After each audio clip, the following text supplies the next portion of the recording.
Okay. Hello, Jason. Welcome to the Hello. podcast. So I always kick off by asking my guests, are you well, actually? Yeah, actually I am. I mean, it takes me a lot to be well. Um, but I am in a really good phase of my life, both externally and internally. I'm not in my 20s anymore. If you had asked me that question in the vast majority of my 20s, my answer would have been no. I'm hanging in there. I'm hanging in there, but well, I don't know about that. Um, but yeah, in terms of like mental health, physical health, emotional health, personal financial health, yeah, I'm neurotic enough to be a little concerned about how well I am. But yeah, I'm pretty well. How about That's you? so, yeah, I mean, Yeah, it's funny. I mean, I'm in my 30s and I definitely know what you mean about the 20s. They're terrifying. yeah, I mean, or yeah, they were for me anyway. I yeah, was hanging on, but totally, totally. so Yeah, yeah, yeah, I'm getting there. I'm getting there, but good. it's good to Yeah. hear that you are feeling very well. And how do you, if you could define wellness in maybe one sentence, Hmm. what would that be?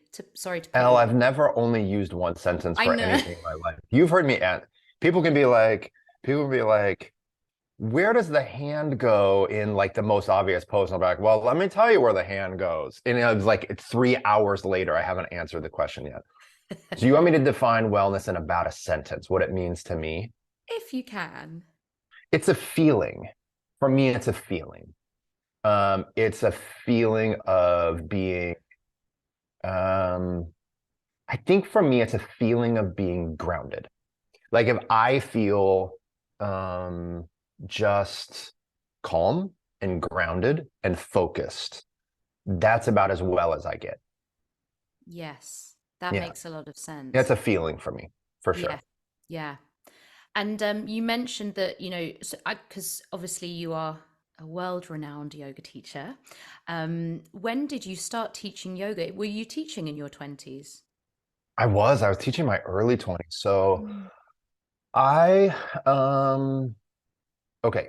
So I'll, the really quick how I started yoga and then how I started teaching because they were actually pretty close to each other.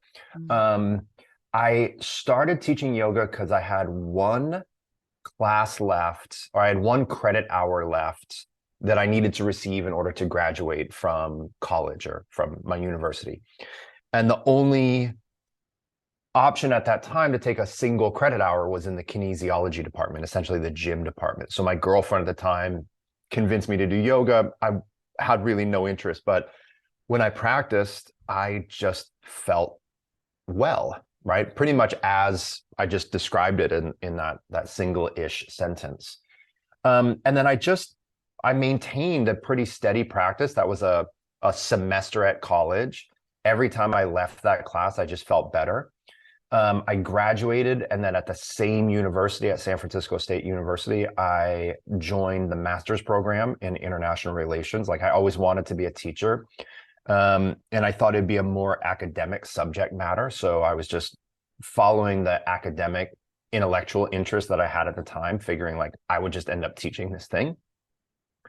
Um, and right around that same time, my yoga teacher at that time, a guy named Josh Feinblum, who was an Ashtanga teacher, asked me while I was on retreat with him to take over his intro to Ashtanga classes.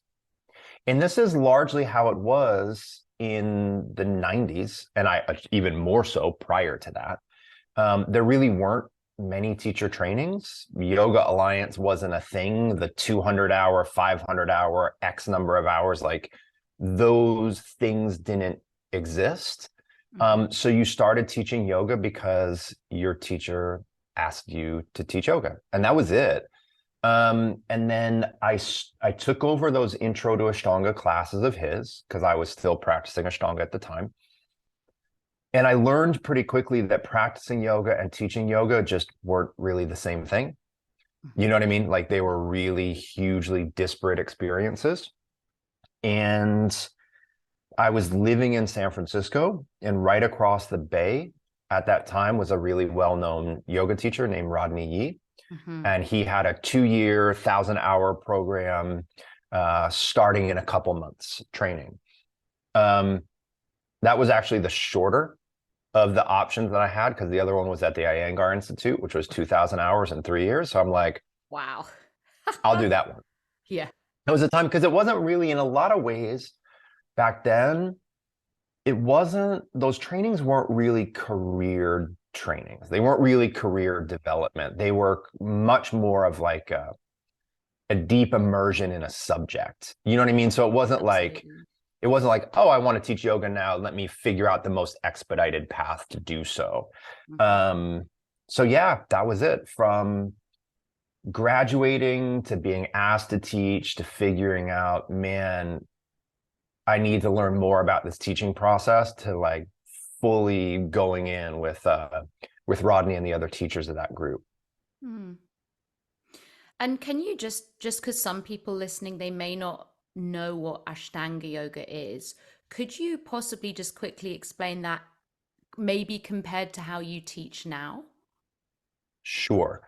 Um, so Ashtanga is a modality of contemporary hatha yoga. I mean, if we look at the historical chain of yoga and even hatha or hatha yoga, Ashtanga is, it's fair to call it a contemporary school or lineage of yoga, Hmm. in that it's at its maximum maybe 50 years old. I would still, in the great history of yoga, like I'd say that that's still relatively contemporary.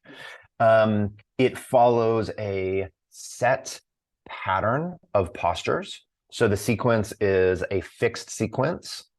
There are multiple sequences, but the main or the primary sequence that the majority of practitioners practice is called primary series. It's dynamic. You don't stay in poses for very long. And it's demanding. Like it's a physically and mentally rigorous, demanding style of yoga Yeah. compared to what I teach. So number one, I've taken a lot of things. I moved away from practicing and teaching Ashtanga also in the 90s, like a long time. No, not in the 90s, in 2001. So I stopped teaching that method and practicing that method a long time ago, but the components of it for me that still show up in my current teaching is I like dynamic breath-based movement. Like I like to move, not fast, not slow, but I like to move with a good steady tempo. And that practice is really steady and tempo driven in its pacing.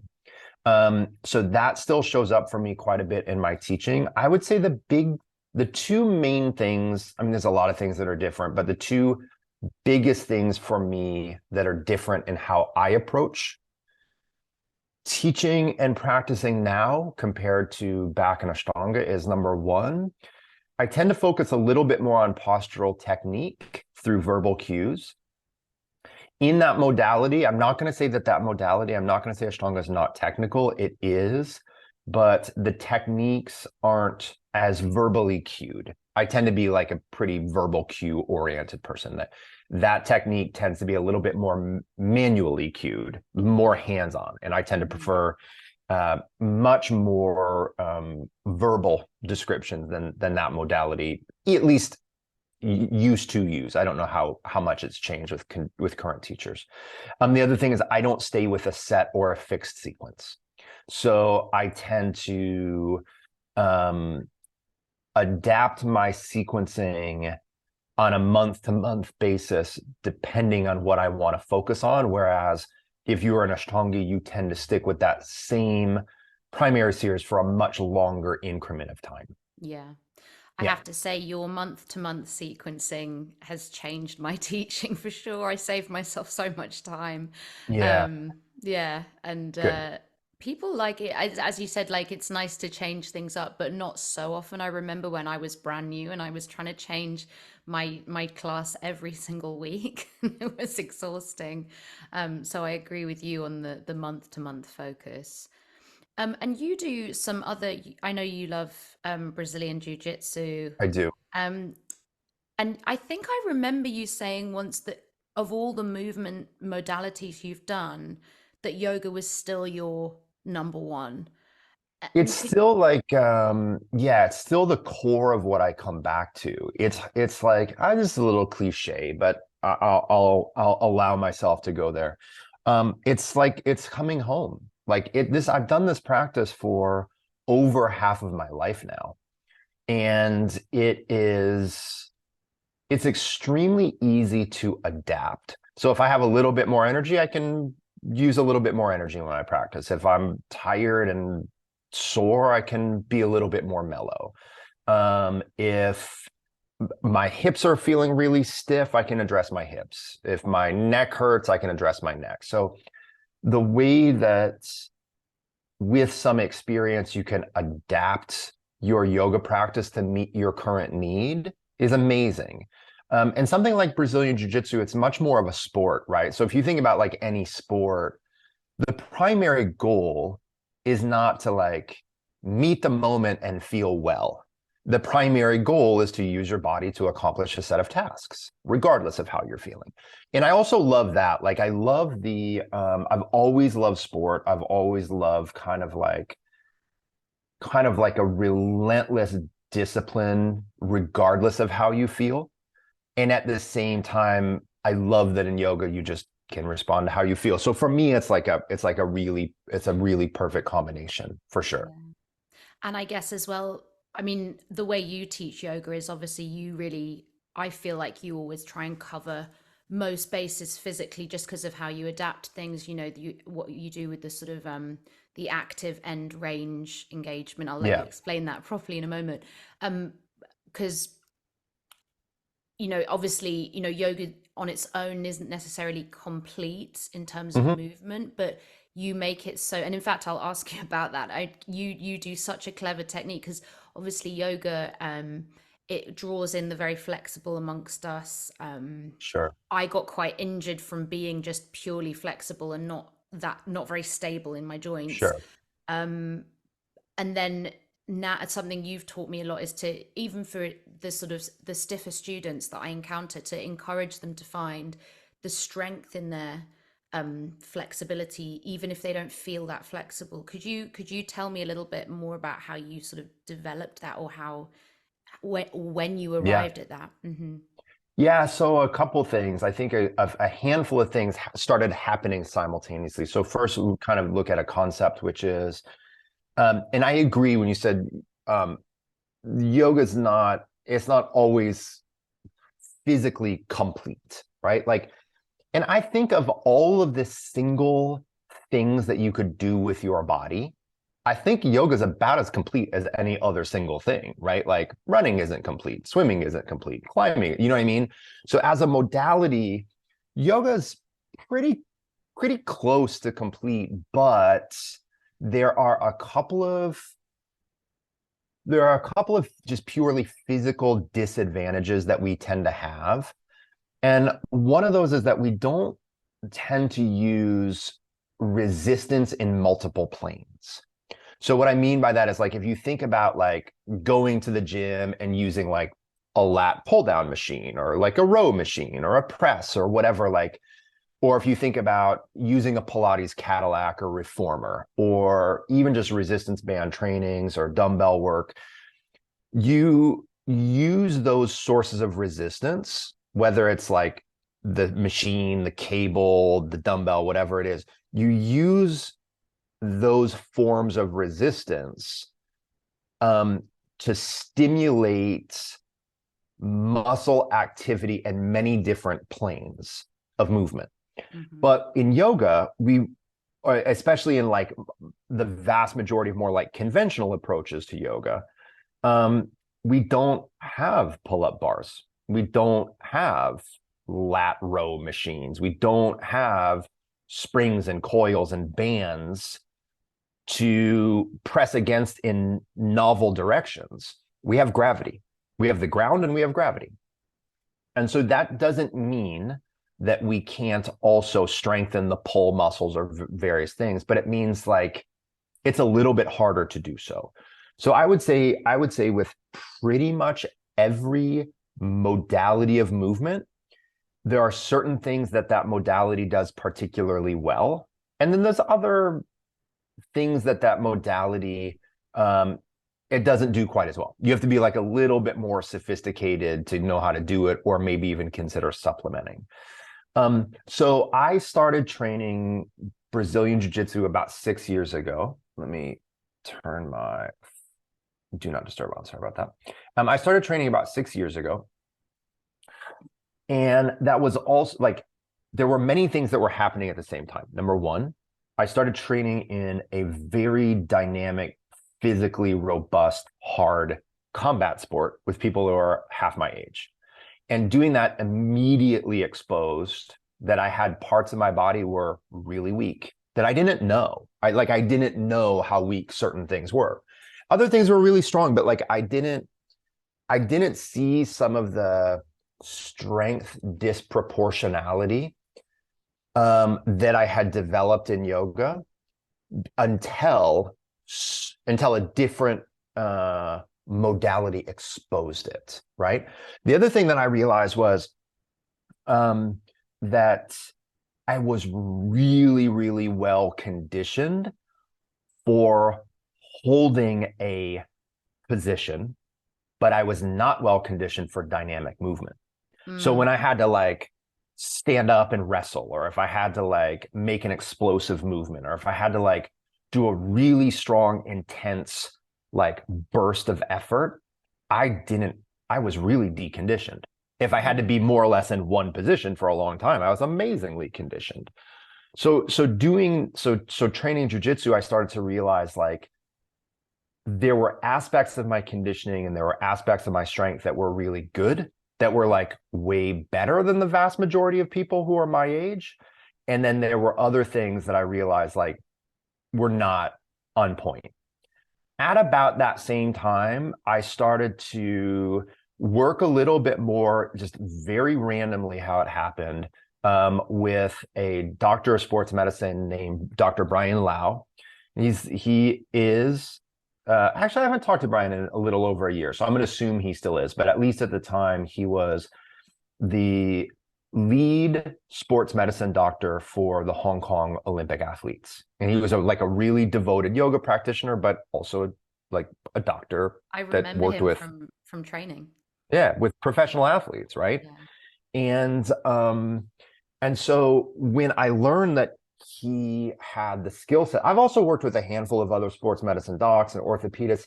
And anytime I come across someone who has knowledge in an area that interests me, I like pick their brain nonstop. And we always have like mutual respect, right? Especially if they're students of mine, like they respect what I know about yoga. So they're interested in picking my brain about yoga. I'm interested in picking their brain about like, hey, Dr. Brian Lau, a lot of people in the yoga world have this particular issue, a sacroiliac dysfunction.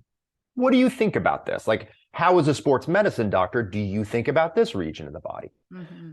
And so when I started to work with him, to be honest with you, I just started to learn how important strength was. Like I had kind of gotten away from that, especially because I had been a pretty serious athlete growing up. And stepping away from athletics and doing yoga felt amazing because I wasn't pushing myself as hard. I was more nurturing. I like, for the first time in my life, started to know how to be like a little bit more like soft with myself physically and mentally, right?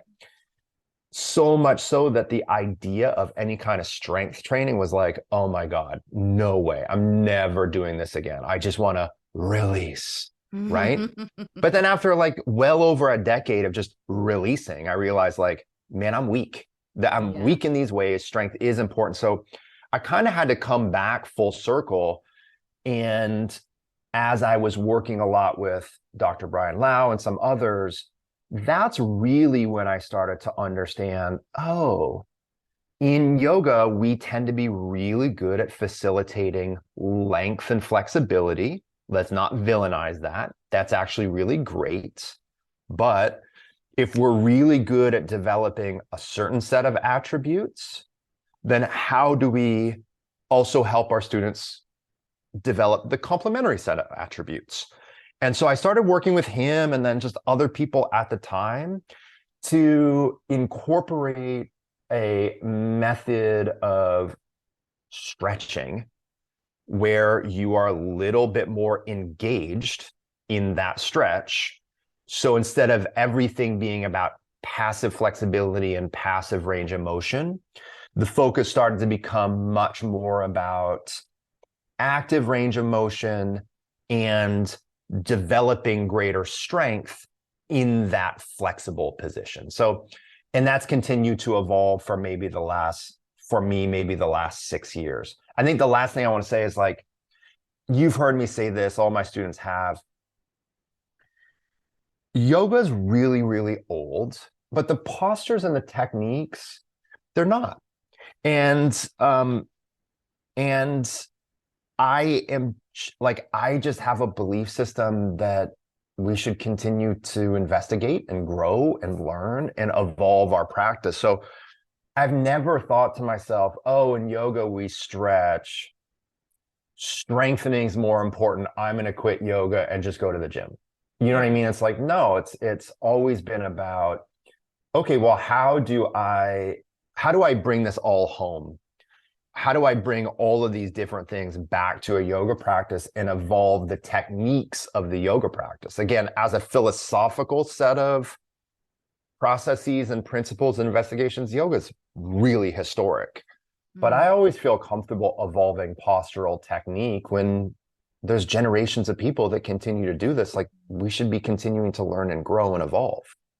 I agree. I mean, because I remember I had a time when I kind of grappled with whether sort of adding certain elements into the physical side was it staying true to the tradition. But as you said, yoga as a physical practice is not nearly as old as sort of the worldview, the ethics, and all of that other stuff. So yeah, I agree. And people have also different needs, and especially if we're Absolutely. teaching, we're not teaching to people who are living on an ashram and moving around all day. We're teaching to people who mostly are sitting at a desk and have contemporary ailments. So That's right. yeah, is there any link? I mean, I've always wondered about this, between that kind of physical engagement and integrity, shall we say, and mental health.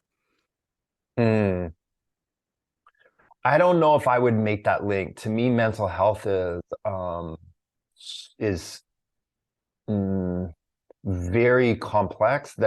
And I don't know if I would put like uh, an if then any kind of relationship. But I will say this: being more physically engaged in a pose and being a little bit more technical and active in a pose, in my experience, requires greater attention in the moment. So for example, if I'm just like, say, like a listener's just like pigeon pose or a seated forward bend, like any kind of like forward bendy thing as an example. If I'm more passive, if I'm just kind of laying there stretching, that's fine, that's good. And sometimes that's what I need. But my mind is not as likely to pay attention. It's more likely to like think about the future or think about the past or watch TV or wonder what's next. The more passive my body is in a pose, the more my mind tends to be passive in that moment. And then therefore my mind just like watches whatever is on its channel. Do you know what I mean? Mm-hmm, mm-hmm. Whereas when I'm more active in a pose, that same pose, but I'm pressing this down and pressing that down and lifting this and lengthening this and pushing this, the more I'm physically active, the more my mind is having to engage with the process that I'm involved in now. So personally, I always feel more moment to moment focused when I'm actively engaged in a pose as opposed to passively engaged in a pose. Mm. Um, so as far as having your mind focused and in the moment, however that affects mental health, I think that is a positive attribute. But beyond that, I wouldn't hasten to say. Yeah, no, the only reason I asked is because there's sometimes talk around, say, links between something like hypermobility Mm, syndrome and, I mean, other ailments like leaky gut and a tendency towards anxiety or even ADHD. yeah, I don't know. I'm asking you as someone who doesn't know, so that's why I asked. yeah, But I think your explanation for that is really true, and I guess a lot of the well, hatha yoga, it's all about preparing the body for stillness anyway. So sure. it's and it already gives you that clue, doesn't it, that you want to be a little bit active at least before you get to that place of stillness, just to sort of It's maintenance. yeah, it seems actually pretty clear within the majority of the tradition. I shouldn't say the tradition, within the majority of the many traditions that form the broader tradition of Hatha Yoga, um, action tends to precede inaction. Yeah. Like that's it tends to be like it tends to be a life cycle. Hmm. And just kind of moving on to the sort of how you maintain your feeling of being actually well, or well, Mm. actually. What are your day to day, or maybe just like a few times a week, non-negotiables for your current state of wellness, if you like? I think for me, the vast majority of wellness has to do with physicality. Like it always has. Like it really is. It's the way that I manage my nervous system. Everything for me stems from physicality. And I would say that is and has been for a very long period of time my main non-negotiable. So for me, I train jujitsu 4 days a week. Those are 90 minutes to 2 hours. So that's around 6 to 8 hours of pretty hard training. And then asana wise, I probably practice 3 to 4 days a week.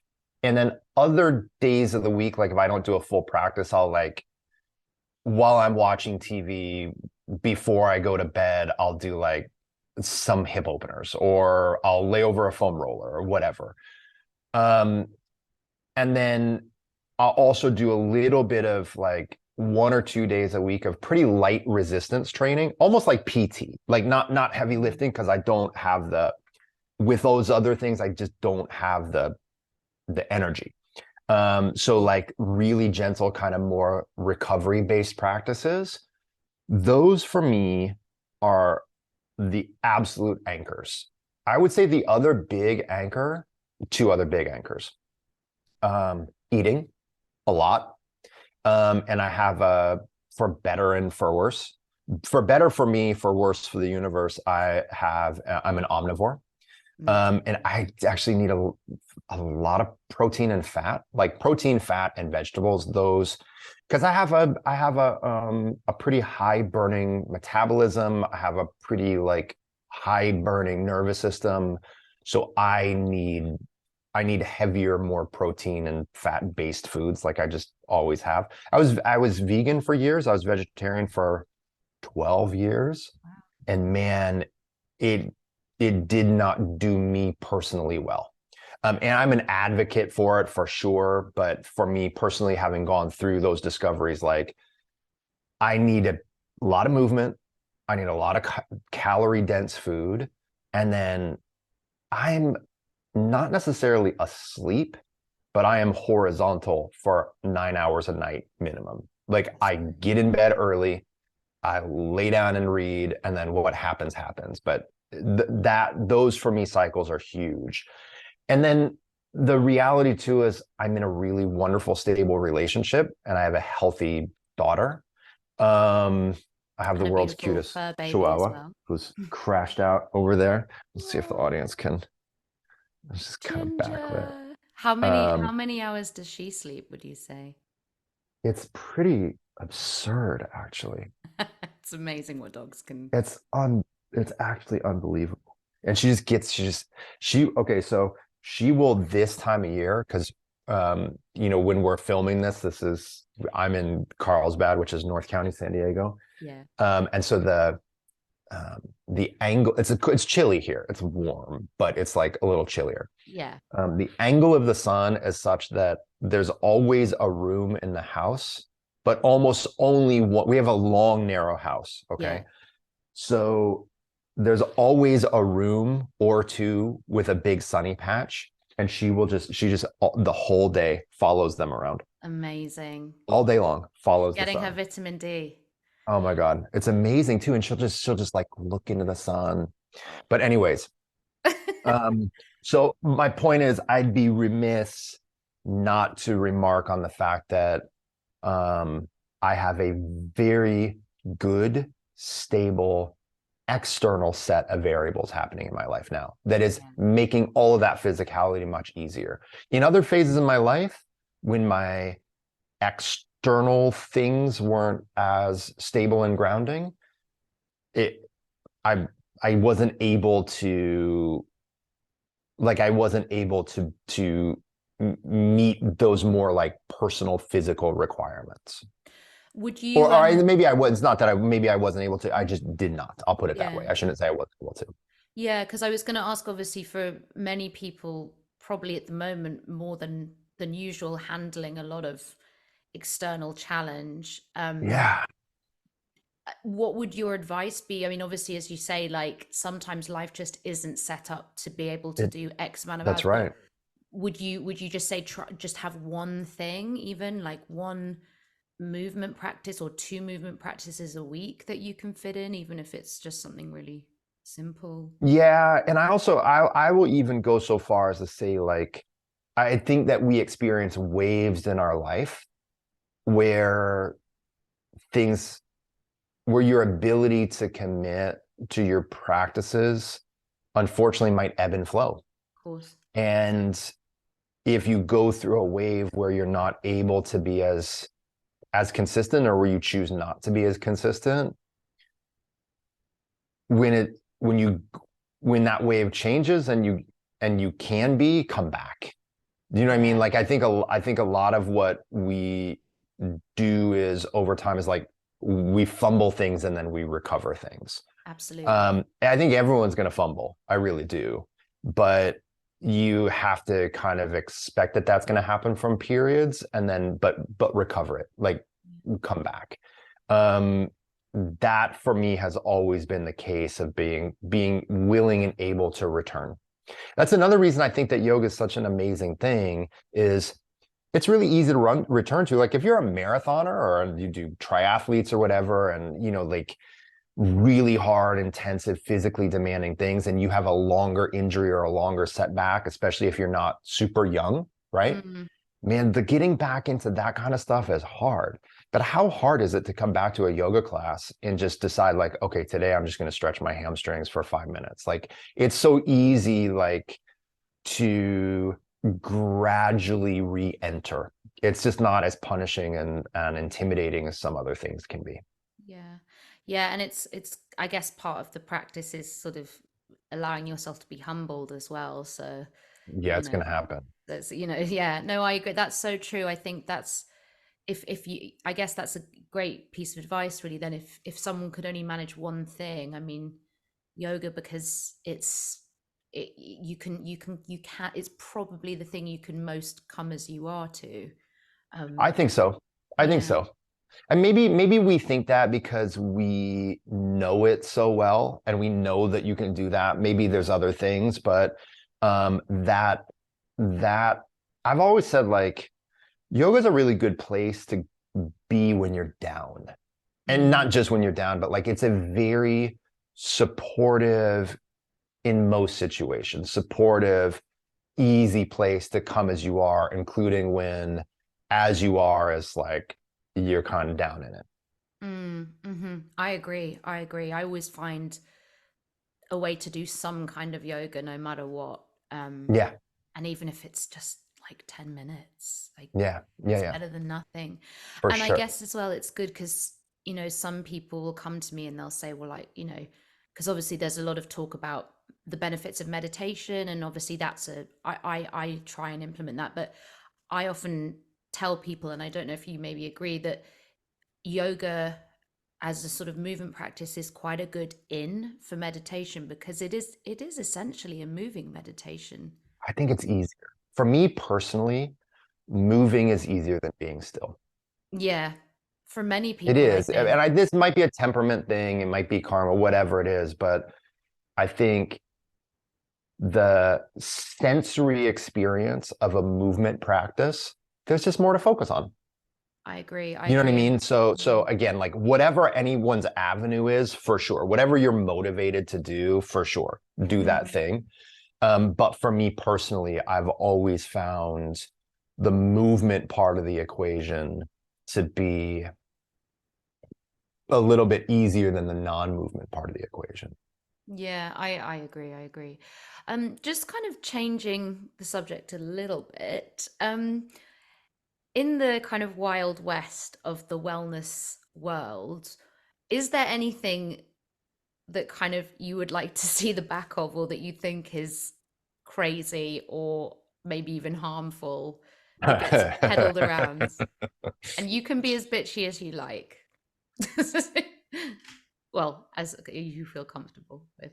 Well, I'd have to disclose to you and your audience that I actually am a fan of Western medicine and that I am a fan of science and peer-reviewed things. Hmm. And I have been in the yoga world deeply and personally enough for long enough that I do not trust quick fixes.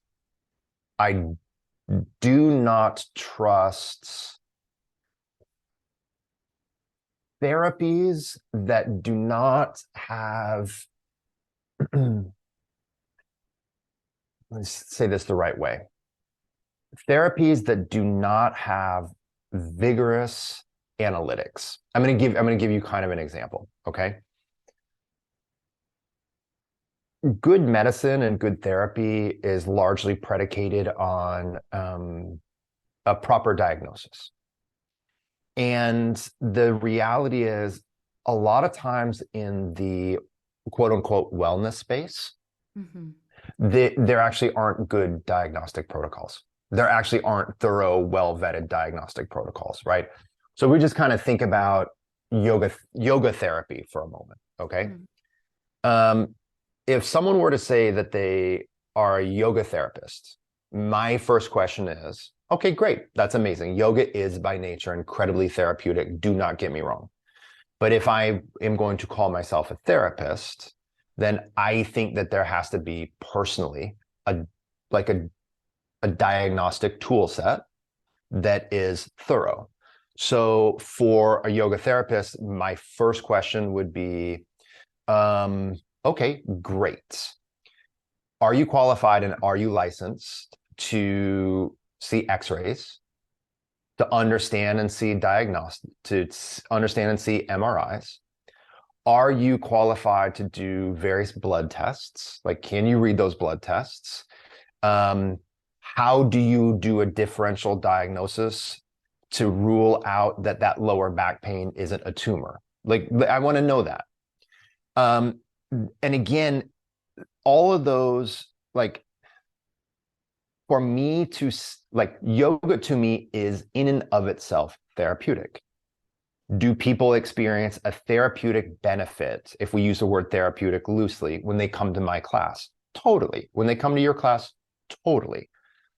But if you are specifically coming to me for therapy, I need to have proper qualifications and proper diagnosis so that I don't miss the big possible stuff. This happens to me both a lot in both the um, kind of the yoga therapy world, but also for me personally.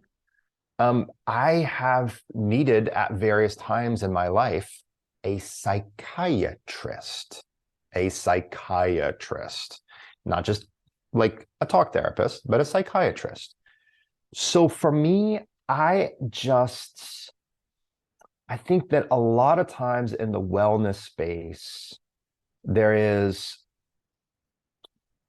I think a lot of times we easily, um trying to say it the right way.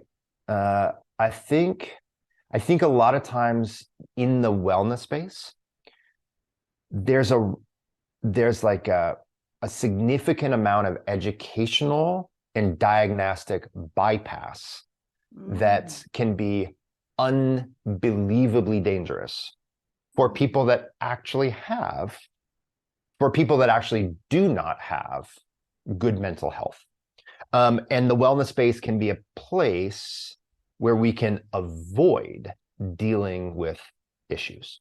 It can really mm, be a place where we choose to avoid dealing with issues. mm, Um, but that doesn't mean that other cultures and Western medicine and so forth don't also have things that we can criticize.